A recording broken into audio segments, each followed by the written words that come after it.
Hey everybody, and welcome to this, my first of two videos on the Zorki 1C. Now this applies basically to any Zorki Model 1 that you would have.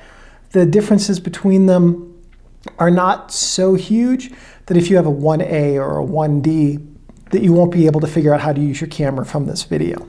The Zorki 1C is an interchangeable lens 35mm rangefinder, and what that means is that you can take the lens off of the camera and put a different one on at any time when you're not taking a photo without affecting your film or ruining any images. It has no light meter, shutter speeds of 1/20th of a second to 1/500th, as well as Z, which is what we would call time in English. And it has no flash sync, so there's no flash photography with these. If you have one with a flash sync, which some of the models did, I forget what the flash sync speed was, but I'm going to guess it was about 1/30th or 1/20th, something like that. It was usually pretty slow on these old 50s rangefinders. The target market for these would have been a mid to upper tier camera user, generally in Russia or Iron Curtain countries in the 50s. This was cloned off of, as you can see if you've ever seen a Leica III, the Leica III bodies. It is also a fairly well-made camera. By the time they were getting to the C, they were doing things like stamping the metal with inscriptions instead of engraving them. But it's a very reliable camera. And I actually will take this out instead of my Leica most of the time because it's almost as good in terms of the amount of shutter speed. It's built just as well, and frankly, if someone steals it, you know, they're easier to replace. But I really enjoy shooting this camera just for shooting it for what it is. So it is a well-made Leica III clone. It is somewhat lower spec, however, than competing high-end rangefinders of the same time. In terms of it, it had fewer shutter speeds. It didn't have a slow speed dial, didn't have a flash sync, which neither did the Leica III, at least not the ones I have.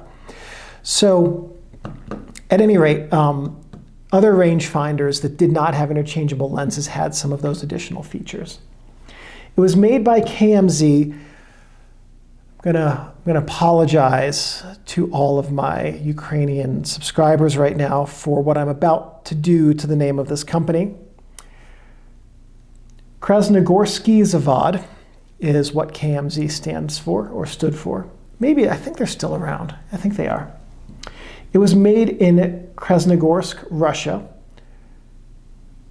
Did I actually say those right? Maybe. I don't know. If I didn't say them right, someone will correct me, and that's okay. I'm always glad to know what I can do better. At any rate, the Zorki 1, of which there were 6 primary variants and myriad subvariants.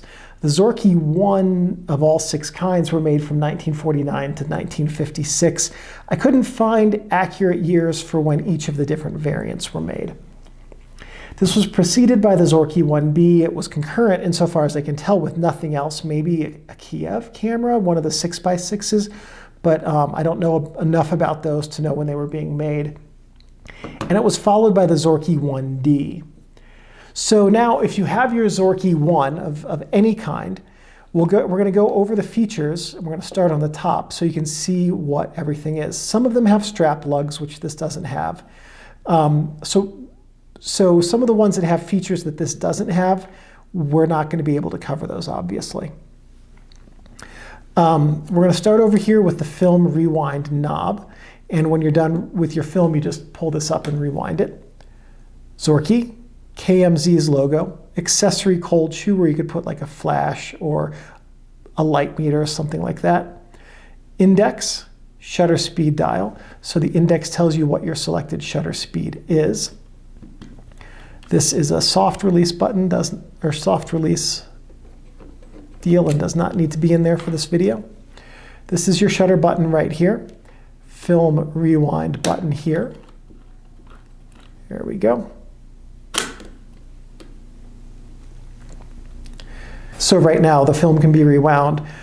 Moving the lever inward allows the film to be advanced.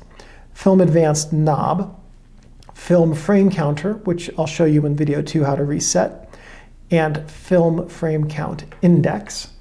On the front of the camera, there's not a whole lot to see.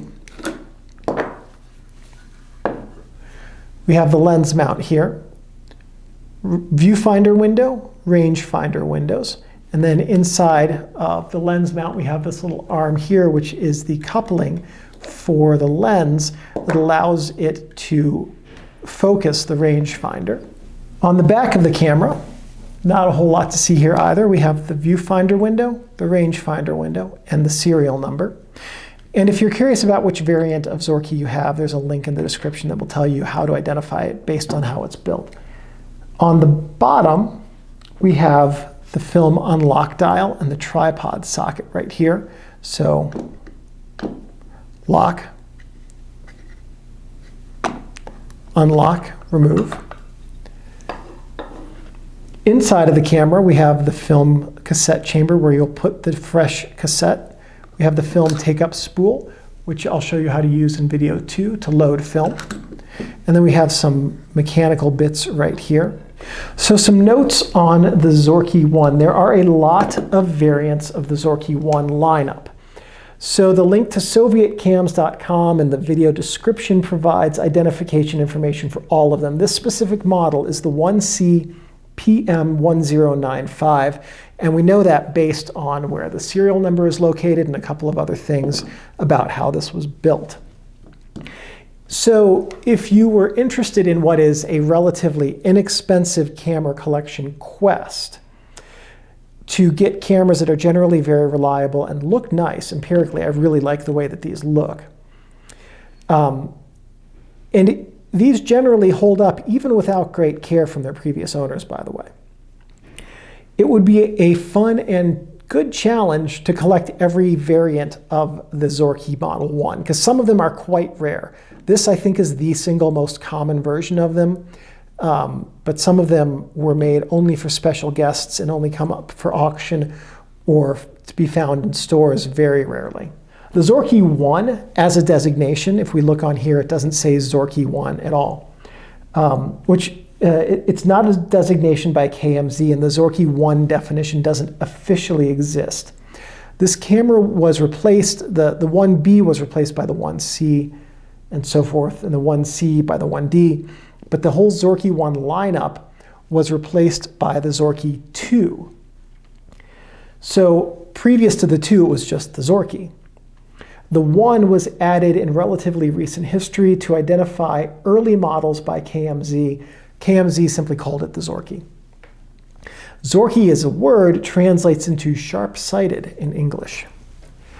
Also, if your rangefinder unit is out of calibration, the Zorki models, unlike most other rangefinders, require calibration at both infinity focus as well as 1 meter focus. Not the closest possible focus, specifically 1 meter. Just like that. So most rangefinders can be calibrated simply at infinity. So if yours is out of calibration, calibrating it and how to do it is outside of the scope of this video, thankfully, because I have no idea how to do it. But you would need to calibrate it at both positions, and then you would have an accurate rangefinder. So some things not to do with your Zorki 1. Don't touch the shutter, which you can get to when you take the lens off. That's a really good way to brick it. Also, when you're done shooting for the day, don't store this camera with the shutter ready to fire.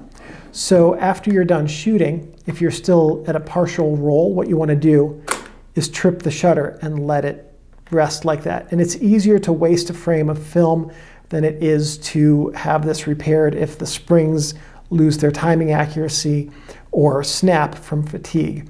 And those are things that can happen if you leave them with the tension on. If you're going to be letting it sit for a while, you want to hit the rewind button as well to take as much tension off of the camera as possible.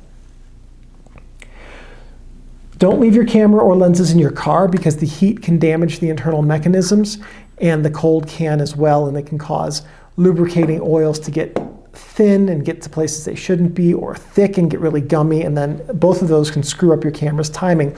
Also, these look a lot like Leicas, which fetch a little bit of money and would be attractive to camera thieves, so leaving these in your car is a good way to come back to a broken window and no camera.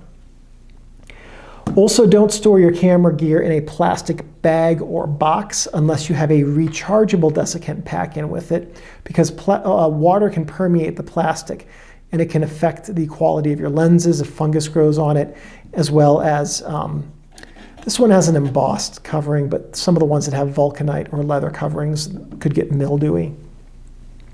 Don't let it get wet. This is not weather sealed, and there are many components in here which could rust. And just remember that your camera is a precision tool and should be handled with care and respect.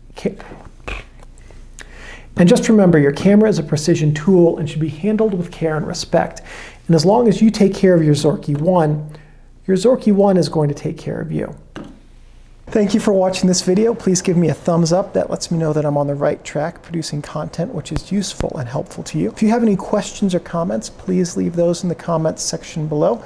I'm pretty good about checking these every couple of days and answering questions. If you have any suggestions or ideas for future videos, and if I have the technical know-how and equipment, I'm more than happy to make those. One last thing. Thank you everyone for watching, and I'll see you in the next video. I gotta get up, Steinbeck. I have to turn off the camera.